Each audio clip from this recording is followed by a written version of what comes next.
Man City versus Manchester United. Guys, there is a little bit of confusion about who starts in the front row for Manchester United in this very important and definitely difficult game. And guys, I've spent time trying to go through the forwards we have and who could start. Of course, the given we know is Bruno Fernandes. Now, without a shadow of a doubt, Bruno will be starting in that game. He must start anyway.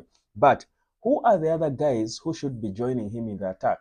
Welcome to the Nature of Sport. My name is Webb, and let's get it, guys. First of all, Amad Diallo uh, has sort of uh, reinvented himself because we knew him mostly as a right wing back, but in the previous game he played as a number 10, one of the two tens, and I was again wondering, where have you liked him more? Would you rather see him play more on the right wing, or would you want to see him play behind the number 9 as one of the two number 10s, meaning that that would mean he would be partnering most likely Bruno and then a striker, a natural striker up front, number 9. That's a bit of something you want to debate about, because I think Ruben Amorim was trying out something new, playing him there, and he actually aced it, if you ask me. So it then becomes difficult against a team like Manchester City, where best do you place your hottest player, because you want to place your best players in the best positions to give you the results you want.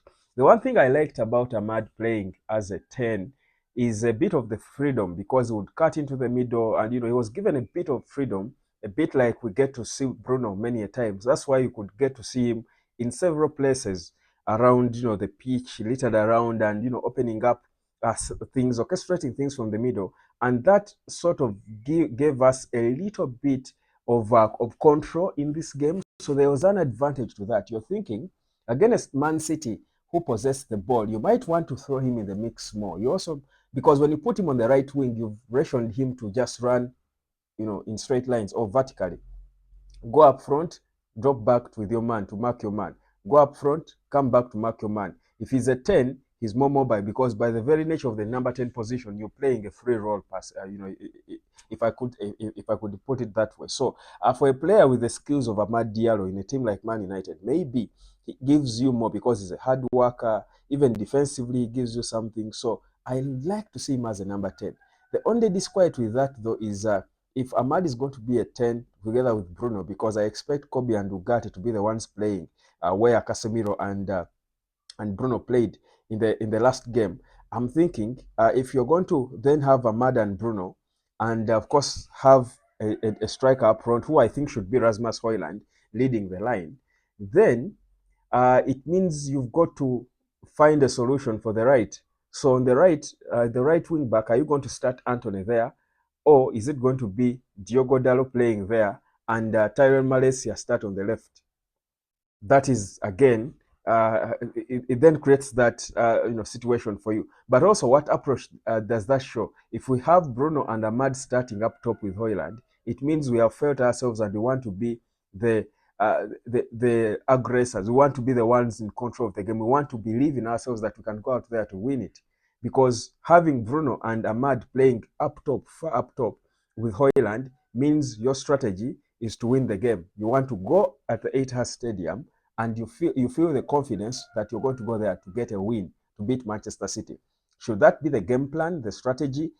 Is that what we want, or do we want to first contain them the way we handled Arsenal? Because again, depending on what Ruben Amorim wants out of this game, what his objective out of the game is, that's when that's when we'll decide the starting 11. If he does put Samad and Bruno up top with Højlund as a 9, my view is he wants to win the game. He's believed in himself that we can go out there and match them and beat them.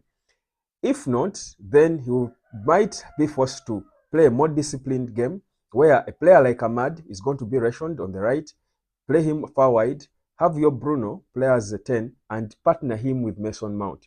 Because the thing with Mount is his work rate, that's one, but also his high press that will help you keep a team like Man City, who don't play an extremely different game from Arsenal. They are also a possessing team.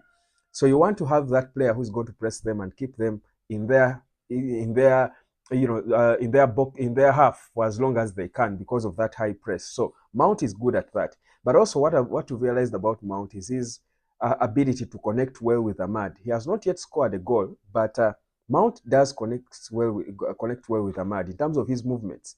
You get the sense that if you have Mount pressing high with Bruno and Ahmad and Hoyland up top, these are four quite smart players who have got, first of all, a good work rate. That's one, an extremely good work rate, but also proper understanding of each other in terms of positioning. I think Mount, his physicality is this quiet, but day by day, when he comes onto the pitch under Ruben Amorim, we are seeing a certain dimension about him that we did not perhaps get to enjoy or to see and appreciate, under Eric Ten Hag. Mount is a smart player. He's not just a hard worker that we've always known. When he's fit, he's a hard worker, but he's also a smart player. His movements show you that. So you're thinking, uh, if we do need that extra player, that other body that is going to keep them there, you need Mount in there. So meaning Ahmad would have to go wide on the right, then have Mount and Bruno playing behind Hoyland. You feel me? So what should be the game plan? In my view, uh, whereas it sounds exciting saying Ahmad and Bruno playing as the two number 10s behind Hoyland, I don't think we are there yet to have that. We are at the point where we might have. But anyway, the other advantage with that, by the way, before I even give you my view on that, on which approach you should be taking, is I wouldn't start Zakzi. I wouldn't start Zakzi. Neither would I start Rashford or Garnacho. That one is those are out. Those ones are out. The only player who would get into the conversation is Mason Mount. But here's the thing. The thing is, Man City do not have a complete natural backline. They're going to be using makeshift players in certain positions in the defense, certain positions in the defense. Now, for that reason, you need to put them under pressure. So you need to put them under a lot of pressure because they won't have the luxury of attacking, full force like they would, because they also don't want to lose at home. The pressure is more on them, by the way.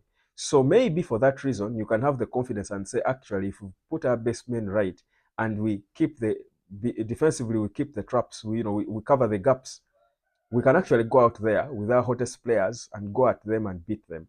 So you get a sense that in that regard, we could go try out the Bruno Ahmad number 10 pairing and have either Anthony or Anthony, probably because he came off the bench and performed well. I mean, you reward him with a start. I mean, if a player plays well, why not? So maybe Anthony on the right, and on the left, Tyler Malaysia as the wing backs, but focus on keeping it solid in the middle with Kobe and Ugarte, and then have those three just mount as much pressure as they can on the Man City defense, so that they don't even have time to go and add to the attack. That is a bit of overconfidence and belief, and undermining a bit of what Man City will have because of the makeshift players in certain positions. But that said, it is Man City playing at home, managed by Pep Guardiola. I don't think we are still at that point. I still think they're ahead of us, even in their dilapidated nature. I don't think we are at the point where we should believe that we can go out there and just beat them at the Etihad Stadium. That's why I say I would go for Ahmad wide, then play Mount and Bruno behind Hoyland, who will lead the line. Then Kobe and Ugarte as the mid two. Then on the left, perhaps Tyrell Malaysia. On the right, like I said, Ahmad. Then the back line, untouched, Delete, Mazraoui, and Lisandro Martinez. Then Onana in between the sticks. That would be my starting 11. And I think it would give us a result. So that's what I would think about the front row. After, proper thinking, what do you think? Give me your opinion. My name is Webb. Like, share, and subscribe. I just wanted to let it out. I mean, it's the build up to the biggest game in Manchester. It's the Manchester Derby. Some will say it's the biggest game in football. I don't think so. I still think Man United Arsenal is a bigger game, but this is a derby in Manchester. It should be red, not blue, fam. It should be red. But will it? That's the multi-million-dollar question. Like, share, and subscribe, and let me catch you later, fam.